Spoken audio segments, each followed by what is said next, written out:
Hey guys, and welcome back to another video. I am the Twisted Jedi, and today we have a crazy leak from a source over at EA. A game developer over at EA has announced some new heroes such as Obi-Wan Kenobi, General Grievous, which we already knew about, and also one of our fan favorites, Jango Fett. Now this information does come from a Reddit post and was posted by a game developer who has leaked information before that has been very accurate and very credible, which leads me to believe that this will be true for the game. He also went on after his original post to answer some questions left by fellow Redditors, giving us more insight into some upcoming news. So without dragging out this intro too long, let's jump straight into it. First off, we have some minor information as we have Jyn Erso and director Orson Krennic being confirmed for a later season DLC and not at launch, as well as Scarif maps to match. Now I know these characters aren't in high demand, but it's good to see the Rogue One characters coming back into Battlefront 2, as I know especially I enjoyed using Director Krennic in the first game. As for their abilities, there should be a couple of new abilities each, plus a returning ability, which for me is okay for Jyn, as I feel like she needed some work in the first game, but I did like Director Krennic's ability, so it'll be interesting to see what they do with him.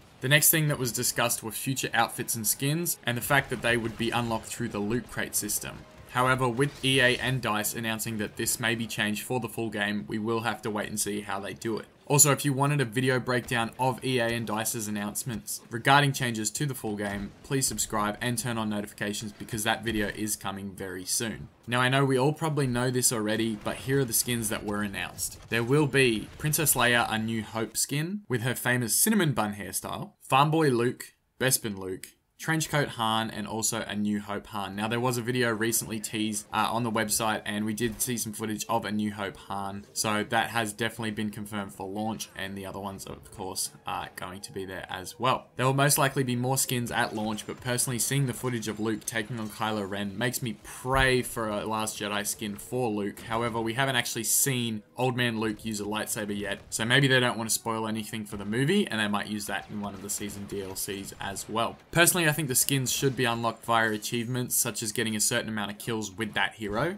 I'm hoping they change it to this style for launch, but at this point it is going to be through the loot crate system. Next up is the part you all want to hear about. It is the list of confirmed heroes. Now yes, they are confirmed, however they will most likely be pushed off to future DLC seasons as they won't be ready before launch date. First up we have Count Dooku, Jango Fett, General Grievous, Obi-Wan Kenobi, Anakin Skywalker, and Padme Amidala. Unfortunately, from what has been said so far about these characters is that they will be in future DLCs, like Finn and Captain Phasma will be for the Force Awakens DLC. However, it is cool that some of the Attack of the Clones characters are getting covered, and on top of these characters we also get some Attack of the Clones maps, such as Udapau and Geonosis, as these were locations where the heroes fought. If you think back to General Grievous vs Obi-Wan Kenobi, that was fought on Udapau, and the Battle of Geonosis obviously is a huge thing in the Attack of the Clones movie, so that was a big location for that movie, and I'm sure they'll put that into the game as soon as they can. After seeing these heroes from the Clone Wars era being brought into the game, two more characters I would personally like to see would be Mace Windu, as he had his legendary showdown with Jango Fett in the Attack of the Clones movie, and also the second character I would like to see is Ahsoka Tano. Now I know Ahsoka isn't in the Attack of the Clones movie, but she's a huge part of the Clone Wars series, and game developer Dennis Bramville, who we all know by now, is a huge fan of Ahsoka Tano, so I feel like he'll be pushing to get her into the game at some stage. Personally, I'd love to see Ahsoka in the game and maybe have a second skin for her as her Rebels skin with the white lightsabers. That would be awesome because those lightsabers, they're just the coolest thing. It is super cool, and I am hoping to see that. On top of Ahsoka, I would also like to see a few more Clone Wars favorites such as Captain Rex, Commander Cody on the light side, and maybe Asajj Ventress and Savage Opress on the dark side. Also, a skin for Darth Maul with his mechanical legs would be wicked. Now they have confirmed hooded skins for Darth Maul, like when he faces off against Qui-Gon Jinn, and they have said that there's about a 90% chance at this stage of a mechanical leg skin for Darth Maul also. Hearing this, I hope we get Qui-Gon Jinn at some stage, as I think he's such a cool character, even though we only saw him for one movie and a brief appearance in the Clone Wars series as a Force Ghost. Qui-Gon is very cool, and I know he wasn't part of the Clone Wars, but he did have an awesome face-off against Darth Maul in the sand on Tatooine. The last thing announced from this post was to do with Starfighter Assault, and it does discuss that the B-Wings and TIE Defenders will be in the game, however they will not be at launch,